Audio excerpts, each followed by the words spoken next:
خوش آمدید۔ آج ہم ایک بہت ہی دلچسپ موضوع پر بات کرنے والے ہیں۔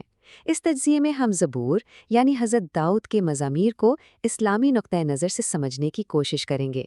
تو چلیے اس گفتگو کا آغاز ایک بنیادی سوال سے کرتے ہیں۔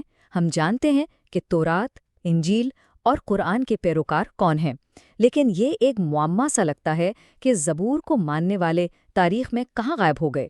اسلامی عقیدے کے مطابق اللہ تعالیٰ نے انسانیت کی رہنمائی کے لیے 4 بڑی کتابیں نازل کیں۔ ان میں زبور ترتیب کے لحاظ سے دوسری بڑی الہامی کتاب تھی۔ اچھا، زبور کو صحیح معنوں میں سمجھنے کے لیے یہ جاننا بہت ضروری ہے کہ یہ کس عظیم نبی پر نازل ہوئی۔ جی ہاں، ہم بات کر رہے ہیں حضرت داؤد علیہ السلام کی۔ حضرت داؤد علیہ السلام کا زمانہ حضرت موسیٰ علیہ السلام کے تقریباً 500 سال بعد کا ہے۔ یہ بنی اسرائیل کی تاریخ کا ایک بہت ہی اہم اور فیصلہ کن دور تھا۔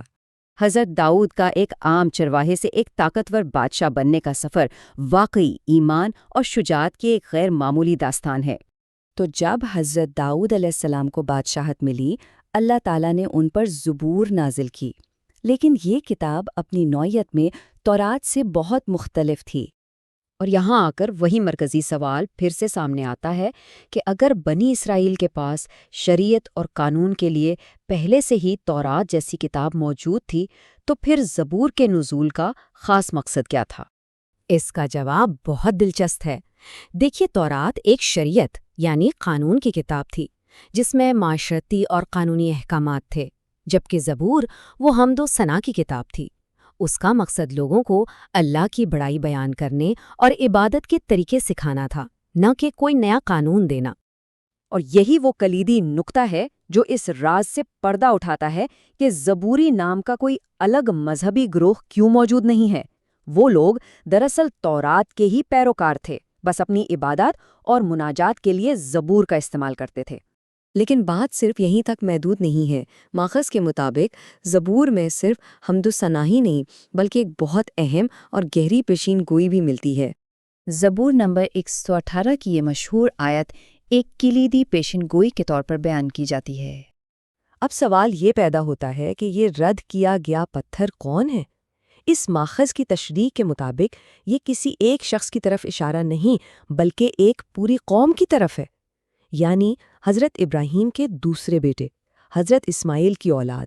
اور پیشین گوئی یہ کہتی ہے کہ یہی رد کی گئی قوم کونے کا پتھر بنے گی، یعنی اللہ کے منصوبے کا ایک بنیادی اور سب سے معزز حصہ۔ ماخذ اس بات پر بھی زور دیتا ہے کہ زبور کے الفاظ میں کچھ ایسے اشارے ہیں جو اس وقت کے یروشلم کے بجائے مکہ میں موجود کعبہ اور وہاں کی رسومات سے زیادہ مطابقت رکھتے ہیں۔ اور پھر یہ آیت آتی ہے جسے اس پیشین گوئی کا عروج کہا جا سکتا ہے، جس میں خداوند کے گھر سے ایک مبارک ہستی کی آمد کی خوشخبری دی جا رہی ہے۔ اس دلیل کو مزید تقویت اس وقت ملتی ہے جب ہم دیکھتے ہیں کہ صدیوں بعد حضرت عیسیٰ علیہ السلام نے بھی اپنی قوم کے سامنے اسی پیشین گوئی کا ذکر کیا تھا۔ انجیل کے مطابق حضرت عیسیٰ نے بنی اسرائیل کے رہنماؤں کو خبردار کیا کہ روحانی بادشاہت ان سے لے کر ایک دوسری قوم کو دے دی جائے گی، وہی قوم جس کی مثال اس رد کیے گئے پتھر سے دی گئی تھی۔ تو خلاصہ کلام یہ ہے کہ اس تشریح کے مطابق حضرت داؤد اور حضرت عیسیٰ دونوں نے اس بات کی خبر دی تھی کہ اللہ کی خاص رحمت اور روحانی قیادت بنی اسحاق سے بنی اسماعیل کی طرف منتقل ہونے والی ہے۔ چلیے اب ہم اپنے آخری حصے کی طرف بڑھتے ہیں اور دیکھتے ہیں کہ ان تمام باتوں کا تعلق کلام الہی کے تحفظ کے تصور سے کیسے جڑتا ہے۔ ایک بنیادی اسلامی عقیدہ یہ ہے کہ پچھلی الہامی کتابوں یعنی توریت، زبور اور انجیل میں وقت کے ساتھ انسانی ہاتھوں سے تبدیلیاں ہوئیں، جبکہ قرآن اللہ کے فضل سے ہر قسم کی تحریف سے پاک ہے۔ قرآن مجید کو وہ واحد آسمانی کتاب مانا جاتا ہے جو آج 1400 سال بعد بھی حرف بحرف اپنی اصلی حالت میں موجود ہے، اور اس کی وجہ اللہ کا وہ وعدہ ہے کہ وہ خود اس کتاب کی حفاظت کرے گا۔ یہ بات ہمیں ایک بہت گہرے اور اہم سوال پر سوچنے پر مجبور کرتی ہے۔ اگر قرآن بیرونی تبدیلیوں سے محفوظ ہے تو پھر آج کے دور میں اس کے پیغام کے لیے سب سے بڑا خطرہ کیا ہو سکتا ہے؟ اور شاید اس کا جواب ہمیں خود قرآن ہی دیتا ہے۔ اصل خطرہ کتاب کے بدل جانے کا نہیں بلکہ اس کے اپنے ماننے والوں کی طرف سے اسے چھوڑ دیے جانے کا، اسے نظر انداز کر دیے جانے کا ہے۔